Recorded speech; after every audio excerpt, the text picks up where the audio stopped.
खबरें अब विस्तार से। प्रदेश में बढ़ते कोरोना केसेस को देखते हुए राज्य सरकार ने बड़ा निर्णय लिया है। पूरे प्रदेश में आज शाम 6 बजे से सोमवार सुबह 5 बजे तक कर्फ्यू रहेगा। मुख्यमंत्री अशोक गहलोत ने गुरुवार देर रात अधिकारियों की आपात बैठक बुलाई, जिसमें बड़ा निर्णय लिया गया। प्रदेश में वीकेंड कर्फ्यू का ऐलान किया गया है। फल, सब्जी, दूध, एलपीजी और बैंकिंग सेवाओं को इस कर्फ्यू में छूट रहेगी। पहले नाइट कर्फ्यू में इन सेवाओं को छूट दी गई थी।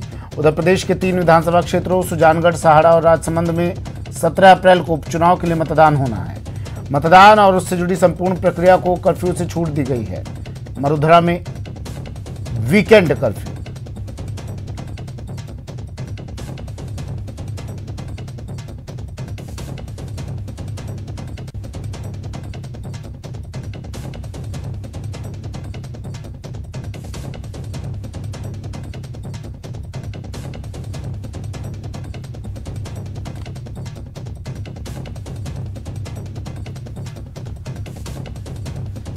मुख्यमंत्री अशोक गहलोत ने ट्वीट कर लोगों से कर्फ्यू के दौरान सरकार का सहयोग करने की अपील की। सीएम ने ट्वीट कर लिखा कि आप सभी से अपील है कि कर्फ्यू के दौरान सरकार का सहयोग करें, कोविड एप्रोप्रिएट बिहेवियर का पालन करें। पहले प्रदेश के 17 जिलों में कोरोना के अधिक मामले सामने आ रहे थे, लेकिन पिछले कुछ दिनों में सभी जिलों में संक्रमण तेजी से फैला है। अब प्रदेश में कोरोना के 6,658 नए मामले और 33 मौतें हुई हैं। इसलिए आज वीकेंड कर्फ्यू का सख्त फैसला लिया गया है।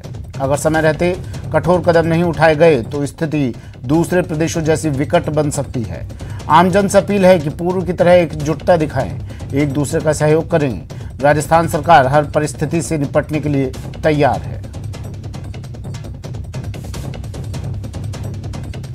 दिनेश शर्मा मेरे सहयोगी हमारे साथ फोन लाइन पर जुड़ गए हैं। दिनेश, स्थिति बद से बदतर होती जा रही है। इस वीकेंड कर्फ्यू से यही जाहिर हो रहा है, लेकिन लोग समझने को अब भी तैयार नहीं है। दिनेश, क्या हालत राजधानी जयपुर के, प्रदेश भर के?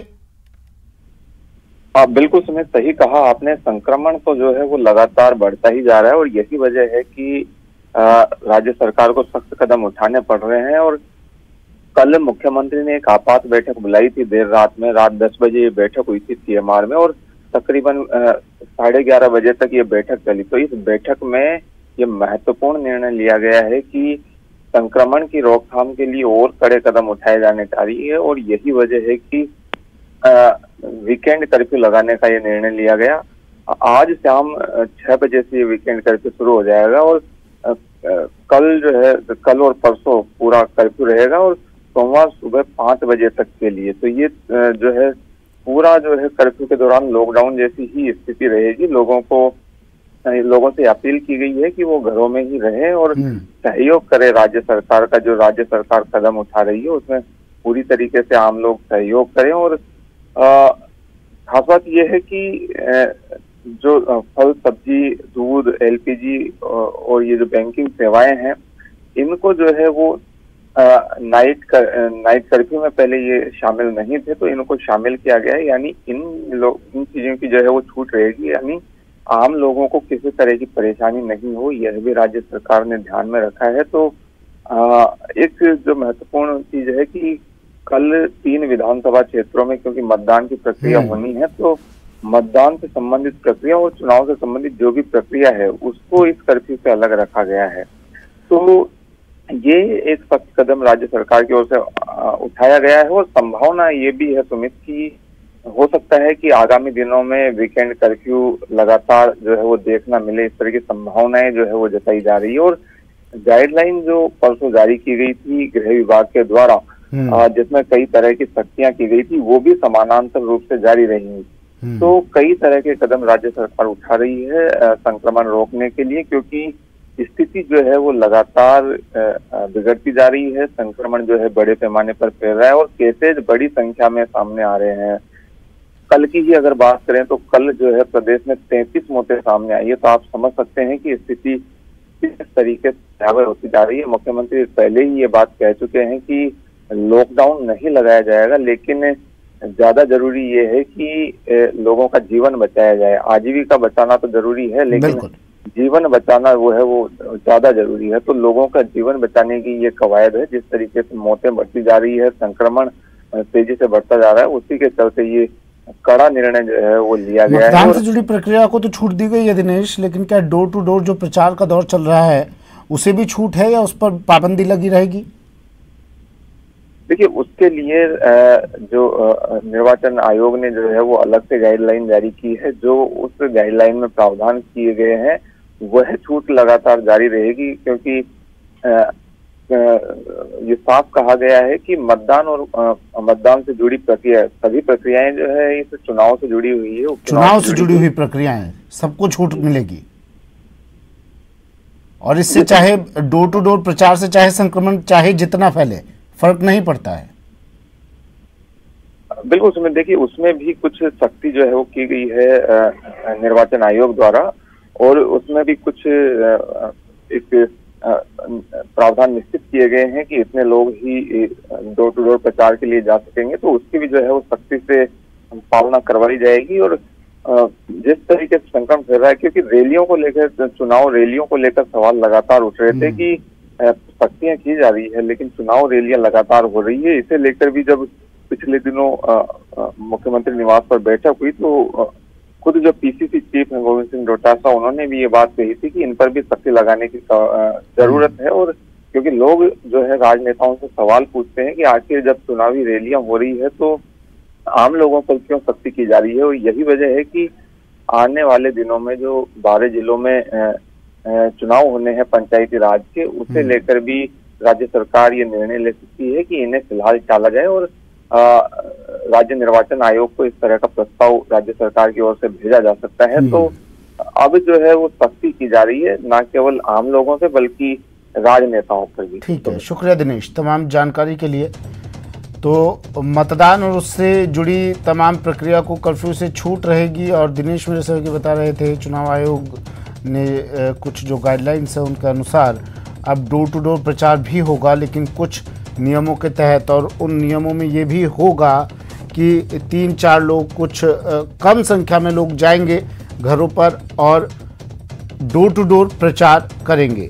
उपचुनाव के प्रचार का शोर थम गया है, लेकिन इस बीच ये वीकेंड कर्फ्यू, और इस वीकेंड कर्फ्यू के बीच ये डोर टू डोर प्रचार का दौर कहीं और ज़्यादा संक्रमण ना फैला दे।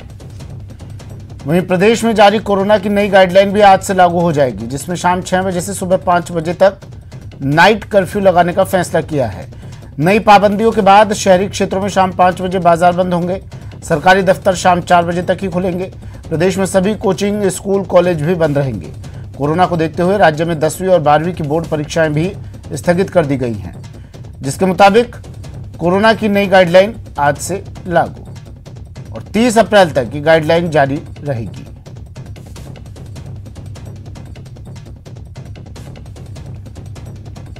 शादी समारोह में 50 लोगों की ही अब अनुमति होगी और अंत्येष्टि में 20 लोगों को अनुमति दी जाएगी। शैक्षणिक संस्थान, कोचिंग और लाइब्रेरी बंद रहेंगे। रेस्टोरेंट्स और क्लब 50% क्षमता के साथ खुलेंगे। टेक अवे, होम डिलीवरी रात 8 बजे तक इन्हें इजाज़त होगी। सार्वजनिक परिवहन का संचालन 50% क्षमता के साथ हो सकेगा।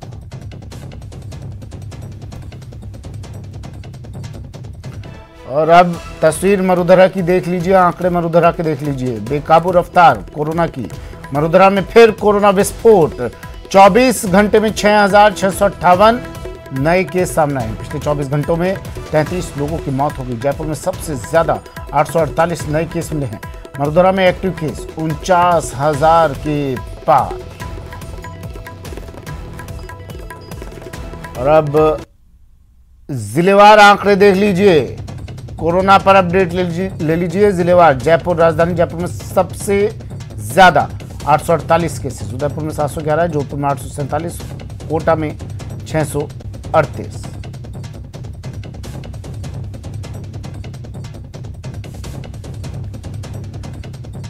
जिलेवार आंकड़े हम आपको दिखा रहे हैं। भीलवाड़ा में 332, अलवर में 361, अजमेर में 258, बीकानेर में 194, चित्तौड़गढ़ में 174, राजसमंद में 247 और सबसे ज्यादा राजधानी जयपुर कोरोना संक्रमण का केंद्र बना हुआ है। 848 केसेस राजधानी जयपुर से। पिछले 5 दिन में कोरोना का बढ़ता हुआ ग्राफ भी देख लीजिए।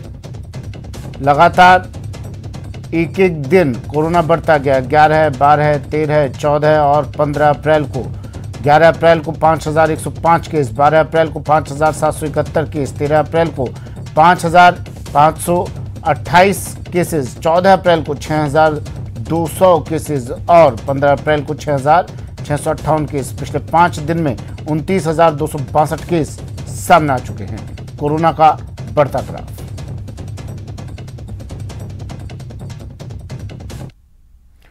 और इस बीच बड़ी खबर और अच्छी खबर, आज प्रदेश को और वैक्सीन मिलेगी। आज जयपुर वैक्सीन के 8 लाख डोज आएगी। 2 लाख कोवैक्सीन, 6 लाख कोविशील्ड जयपुर पहुंचेगी। आज शाम तक जयपुर ये वैक्सीन के डोज पहुंचेंगे।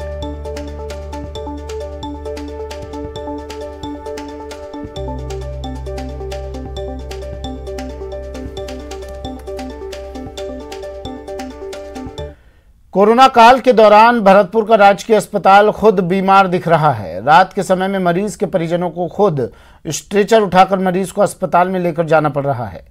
रात के 1 बजते ही सारे कर्मचारी गायब हो जाते हैं। रात में आए हुए मरीजों को अस्पताल की ओर से कोई भी सुविधा नहीं दी जाती। देर रात में घायल हुए आए मरीज के परिजनों को अस्पताल से खुद स्ट्रेचर निकाल कर लाना पड़ा और गाड़ी से उतारकर खुद ही उसे अस्पताल ले गए। कर्मचारियों को देखा तो कर्मचारी अपने स्टाफ रूम में सोते हुए नजर आए। परिजनों ने उन्हें काफी जगाने की कोशिश भी की, लेकिन वो अपनी मस्त नींद में, गहरी नींद में सोते हुए नजर आए। संभाग का सबसे बड़ा अस्पताल होने की वजह से हजारों की संख्या में मरीजों का यहां आना लगा रहता है, लेकिन फिर भी प्रशासन की लापरवाही नजर आई।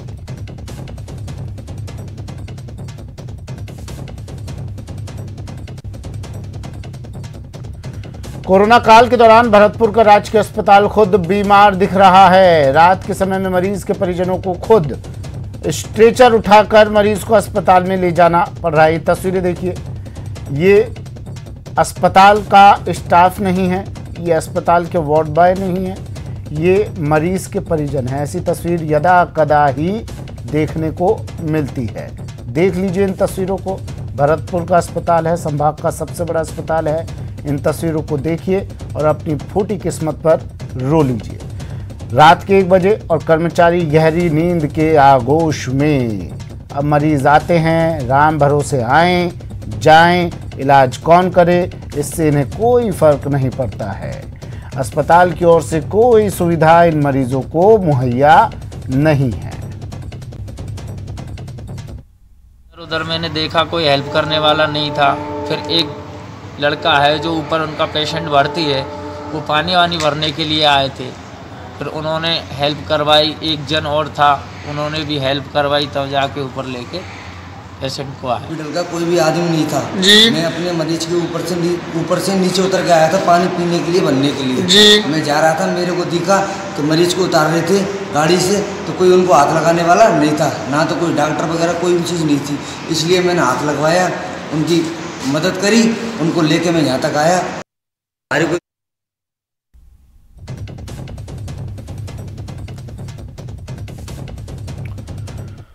खबर अलवर से। अलवर की नीमराणा में देर रात करीब 10 से ज्यादा दुकानों में आग लग गई। आग की सूचना के बाद इलाके में हड़कंप मच गया। सूचना पाकर मौके पर पहुंची दमकल की टीम ने आग पर काबू पाया। आग लगने के कारणों का खुलासा नहीं हो पाया है।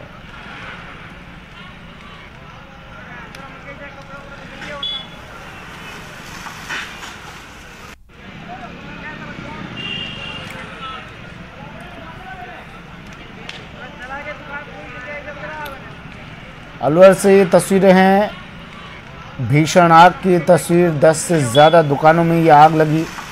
फायर ब्रिगेड को सूचना दी गई, गाड़ियां मौके पर पहुंची और आग पर काबू पाया गया।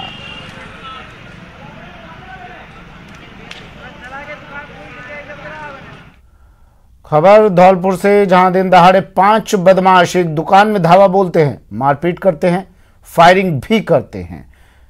पहले ये तस्वीरें देखिए। अचानक 5 बदमाश बिजली की फुर्ती से कपड़े के शोरूम पर धावा बोलते हैं। दिन दहाड़े सरेआम फिर मारपीट शुरू कर देते हैं। डराने के लिए फायरिंग भी करते हैं। अचानक हुए हमले से हड़कंप मच जाता है।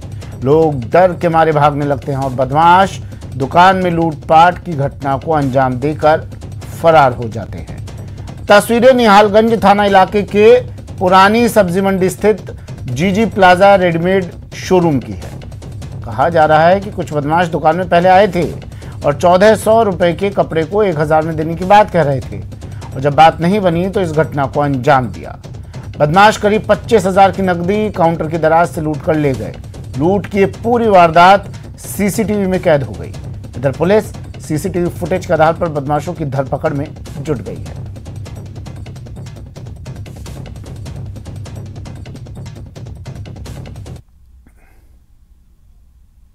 ठंडा भंडा ले लेवाए के खट्टा लेके आए, ये लेके आए, फिर हाथ के हम तो ठंडा इंदम हम फिर यहाँ तो भीतर भग गए हो।